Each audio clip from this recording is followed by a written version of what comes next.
Баршаңызға жалынды сәлем достар, сіздермен бірге 101 фильм және бүгін сіздерге 2020 жылға «Под водой» атты фильмін қысқаша айтып беретін боламын. Мариандық шұңқырда орналасқан станцияда инженер-механик болып істейтін Нора атты қыздың жігіті қайтыс болды. Соның кесірінен Нора әлі күнге дейін депрессияда жүр. Жас қыз тісін тазалап тұрғанда раковинадан пауыкты көріп, оны құтқарған болатын. Ал біраз уақыттан кейін станцияның бір секторын су басып кетті. Нора тез арада басқаларды да оятуда. Өкінішке орай араларынан тек Родриго атты жігіт қана аман қалды. Екеуі секторда жөндемекші болғанда, басқа аман қалғандар келе жатқан еді. Бәрібірде жарылыстан олардың аман қалмайтынын түсінген Нора амалсыз есікті жабуды шешті. Осылай жарылыстан кейін екеуі ессіз жатыр. Енді олардың мақсаты станциядан тездетіп эвакуация жасау. Родригоның ойынша станция жер сілкінісінің кесірінен зақымданған. Бірақ та Нора бұның мүлдем басқа нәрседен екенін сезіп тұр. Жас қыз станцияның жағдайын компьютер арқылы тексермекші. Сөйтсе, антенна бұзылған болып шықты. Енді станциядан шығу үшін екеуі капсулаға қарай бара жатқанда, жолдан Пол атты тірі қалған достарын кезіктіреді. Жігіт бірінші үнемі өзімен алып жүретін қуыршақты құтқаруын өтінуде. Ал өзі болса бастырылып қалған, бірақ та көп ұзамай Нора оны да құтқарған болатын. Осылай үшеуі бірге келесі секторға өтуді шешті. Аварияның кесірінен коридорда сынықтар басып тастаған, ал астында қайтыс болған қыз жатыр. Көп ұзамай капсула орналасқан секторға жеткенде капитан Люсиен сол жерде отыр екен. Жігіт тірі қалғандарды құтқару үшін станцияда қалуды шешкен. Бірақ та станцияда капсула қалмаған болып шықты. Экипаж бөлімінде Эмили мен Смит атты тағы тірі қалғандар бар. Эмили осы жерде өлуден қатты қорқады, сондықтан көмек күтуді ұсынбақшы, ал капитанның айтуынша ешкімнен көмек күтпеген жөн. Өйткені антенна бұзылып қалған, олар станциядан өздері аман шығулары керек. Суытқыштардың жағдайын тексерген Нора ядроның бір қалыпты емес екенін көреді. Енді оның кез келген уақытта жарылып кету қаупі бар. Ал экипажда өздерін қорғауға жарты сағат қалды. Люсиен экипажға келесі станцияға баруды ұсынуда. Енді олар скафандрды киіп судың түбімен 1,5 километр жолды жүріп өтулері тиіс. Капитан бағытты жоспарлап қойса да, басқалардың бұл саяхатқа батылы жетпей тұр. Бір кезде Смит көрші сектордан сигнал қабылдайды. Жазбадағы көмек сұраған дауысқа қарағанда, оларда да жағдай мәз емес екен. Экипаж скафандр орналасқан бөлмеге келгенде, Родриго сынығы бар шлемді байқап, оны өзіне қалдырған болатын. Осылай бәрі бірге лифт арқылы судың түбіне түспекші. Күтпеген жерден судың қысымы үлкейгенде, Нора Родригоның сынық шлемін байқады. Бірақ та тым кеш болатын, есік ашыла салысымен жігіт жарылып кетеді. Ал лифтқа отырған қалғандары теңіздің түбіне түсуде. Жолда олар қауіпке ұшыраған капсуладан хабарлама алды. Капсула судың бетіне жетпеген екен. Люсиен капсуладағы адамдарға не болғанын зерттемекші. Бұл миссияға Пол мен Смит аттанды, ал Эмили болса қорыққаннан өзінің жануарлары жайлы айтуда. Пол мен Смит басында бір түрлі дыбыстар естиді, ал көп ұзамай капсуланың қасынан өзгеше балдарларды байқап, жақындаса бірдеңеге құбыжықтың жабысып алғанын байқайды. Құбыжық оларға атылғанда Смит оны сол мезетте өлтірген еді. Осылай екеуі оны экипажға көрсетсе, бұл бұрын соңды зерттелмеген тіршілік болып шықты. Бірнеше минуттан кейін лифтте жарық өшіп, сырттан қорқынышты дауыстар шыға бастады. Алып құбыжық лифтті бұзып кіруге дайын. Сөйтсе Смит өлтірген тіршілік иесі осы құбыжықтың баласы екен. Бір кезде олар станцияның қалай жарылғанын көреді.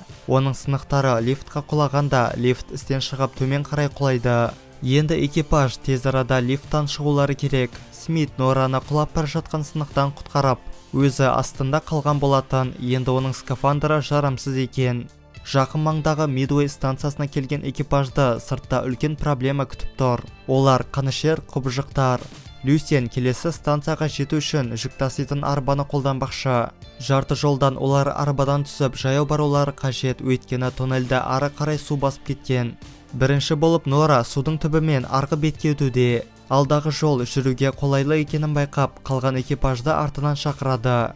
Осылай бәрі сәтті өтіп жатқанда тек Пол ғана проблемаға тап болды. Сөйтсе оған құбыжықтар шабуылдаған болатын. Жігіттен естілік ретінде тек қуыршақ қана бар. Станцияға жеткен Люсиен төбеден көмек сұрауда, бірақ та ешкімнің жауап беретін түрі жоқ.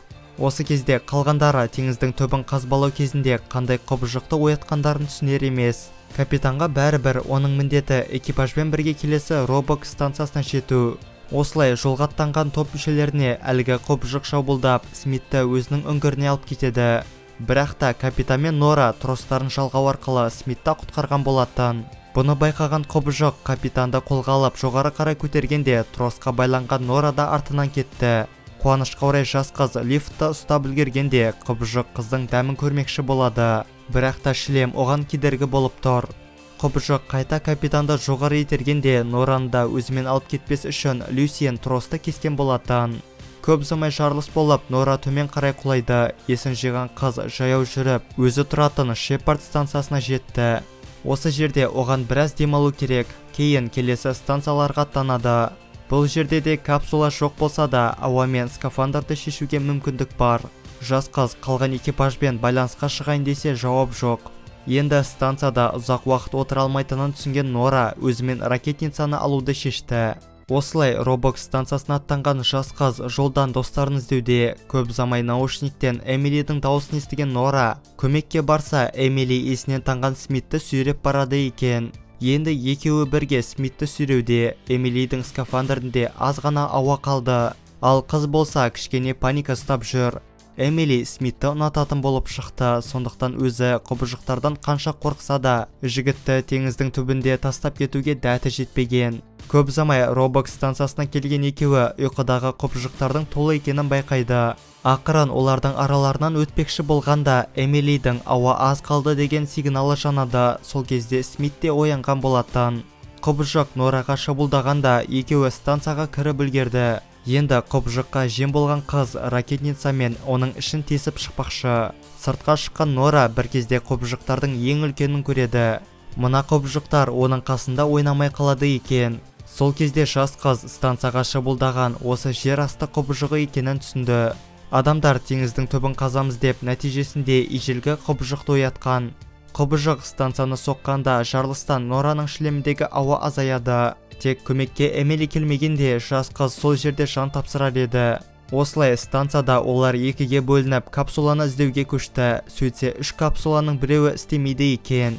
Нора көп ойланбастан 2 капсулаға Эмили мен Смитті отырғызуда. Өзі болса 3-ші капсуланы жөндеймін деп сылтау айта бастады. Ақыры капсуладағы достары жоғары көтерілгенде құбыжықтар оның артынан ерген болатын. Сонда Нора достары алыстағанын күтіп, көп замай ядерный реактормен станцияны жаруды шешті. Осылай өзін құрбан ету арқылы жас қыз Эмили мен Смитке құрлыққа жетуге мүмкіндік беруде. Ал компания болған жағдайға байланысты Эмили мен Смитті және де барлық ақпараттарды жасырмақшы. Осымен біздің Под водой атты киномыз аяқталады. Достар, видеоны соңына дейін көргендеріңізге үлкен рахмет, және де лайк пен подписаться кнопкаларын басуды ұмытпаңыздар. Ал ендеше келесі видеода жүздескенше сау болыңыздар.